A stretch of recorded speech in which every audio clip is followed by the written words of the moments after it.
கரூர் சம்பவம் தொடர்பாக தவேக தலைவர் விஜயின் பிரச்சார வாகனத்தை சிபிஐ அதிகாரிகள் ஆய்வு செய்திருக்கிறார்கள்.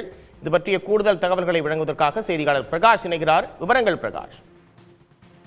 நிச்சயமாக கரூரில் கடந்த ஆண்டு செப்டம்பர் 27ஆம் தேதி தமிழக வெற்றி கழக தலைவரும் நடிகருமான விஜய் கூட்ட நெரிசலில் சிக்கி 41 நபர்கள் உயிரிழந்தனர். இதில் உச்சநீதிமன்ற உத்தரவுப்படி சிபிஐ அதிகாரிகள் விசாரணை மேற்கொண்டு வருகின்றனர்.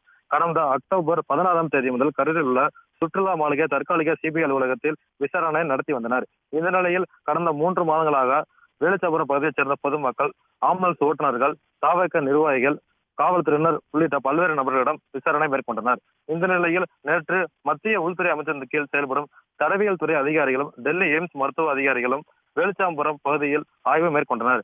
இந்த நிலையில் இன்று தாந்திரமலை சிபிஐ அலுவலகத்தில் விஜய் பிரச்சாரத்திற்கு பயன்படுத்திய வாகனம் கொண்டுவரப்பட்டு சிபிஐ அதிகாரிகள் தற்பொழுது விசாரணை மேற்கொண்டு வருகின்றனர். மேலும் விஜய் பிரச்சார வாகனத்தில் விஜய் மேலே ஏறி உரையாற்றிய கேலரி மேலே ஏறி அதிகாரிகள் தற்பொழுது அளவீடு செய்யும் பணி ஈடுபட்டு வருகின்றனர். தற்பொழுது விஜய் அமர்ந்திருந்த இருக்கையில் ஓட்டுநர் பரணிதரனை அமர வைத்து தற்பொழுது ரோப்கால் மூலம் வாகனத்தை ஆய்வு செய்து வருகின்றனர்.